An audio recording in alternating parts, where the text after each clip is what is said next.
उनको परास्त करने के लिए ब्राह्मणों ने षड्यंत्र पूर्वक उनके आंदोलन को, जो कि मूल निवासियों की मुक्ति का आंदोलन था, उन्हें भक्ति का आंदोलन बना दिया गया।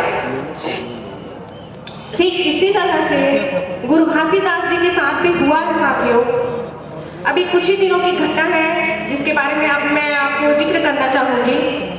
साथियों, गुरु घासीदास जी का जो जन्म स्थान है गिरौदपुरी, उसे एक धरोहर के रूप में सुरक्षित करके रखा गया है, जहां पूरे देश के लोग, यहाँ तक कि विदेश के लोग भी उनके इतिहास को जानने और समझने के लिए आते हैं। और उसी भूमि पर गुरु घासीदास जी के जो आंदोलन है उनको पुनर्जीवित करने के लिए जिस नायक ने प्रयास किया, बाबा साहब भीमराव अंबेडकर ने उनकी प्रतिमा पर वहां प्रतिबंध लगा दिया गया है। तो साथियों, ये हमारे लिए बहुत ही शर्म की बात है साथियों कि जिन्होंने उनके विचारों को, उनके आंदोलन को पुनर्जीवित करने का कार्य किया, आज उन्हीं की प्रतिमा को वहां प्रतिबंध लगा दिया गया है। आपको मैं गुरु घासीदास जी के बारे में और बाबा साहब अंबेडकर जी के बारे में ये बात बताना चाहती हूँ कि इन दोनों के बीच एक गहरा संबंध है साथियों, जिसे मैं इन दो घटनाओं के द्वारा जिक्र करना चाहूंगी।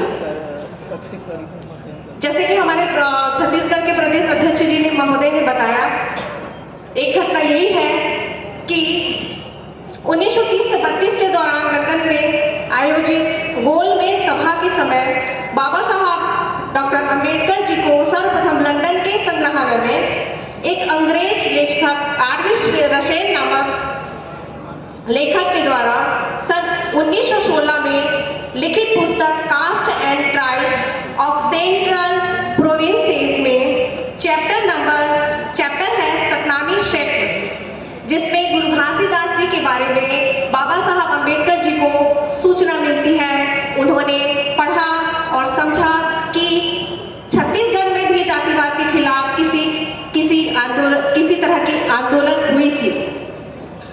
आपको पता ही होगा साथियों कि बाबा साहब अंबेडकर किसी भी किताब को यदि पढ़ना शुरू करते थे तो उसे पढ़ के ही छोड़ते थे। उन्हें किताबें पढ़ने का बहुत शौक था।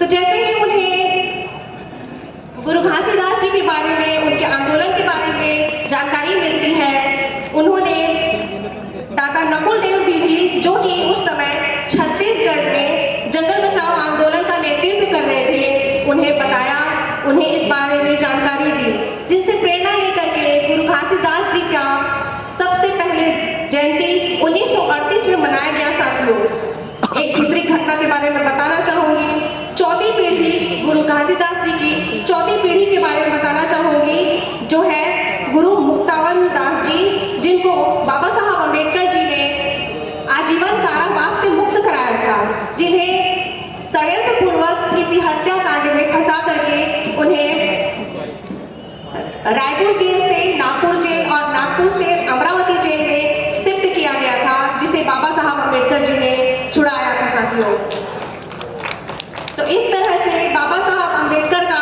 गुरु घासीदास जी के विचारों को पुनर्जीवित करने में एक गहरा संबंध है। साथियों, इसे हमें समझना चाहिए, जानना चाहिए। साथियों, गुरु घासीदास जी का एक महत्वपूर्ण संदेश है। उन्होंने हमें संदेश दिया था, मनखे मनखे एक समान, जिसका शाब्दिक अर्थ है कि हर मानव एक समान है, फिर चाहे वो किसी भी जाति या समुदाय का क्यों ना हो।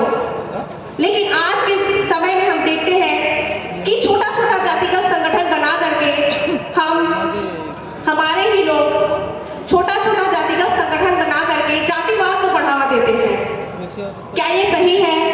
बिल्कुल भी सही नहीं है साथियों, क्योंकि जाति गर्व नहीं है, गाली है। जाति समाज को तोड़ने का हथियार है साथियों। जाति गुलामी की पहचान है साथियों। इसीलिए हमें जाति से बाहर निकल करके, जाति से मुक्त हो करके समाज में कार्य करने की जरूरत है। इसीलिए मैं आज से सभी सतनाम भाइयों बहनों से ये अपील करना चाहूंगी कि जाति के बंधनों को तोड़िए, जाति से आगे उठ करके, ऊपर उठ करके सोचिए और संगठित होकर के कार्य करने की जरूरत है। आज के समय में सतनाम आंदोलन पूरी तरह से ब्राह्मणवादियों का शिकार हो चुका है। ऐसी स्थिति में सतनाम, जो कि एक स्वतंत्र परंपरा है, जिसे राष्ट्रीय स्तर पर संगठित करने की अति आवश्यकता है साथियों, जिसे हम जरूर पूरा करेंगे। ऐसे ही आशा विश्वास के साथ मैं अपनी वाणी को विराम देती हूँ। आप सभी ने मुझे सुना, इसके लिए आपका बहुत बहुत धन्यवाद, आभार।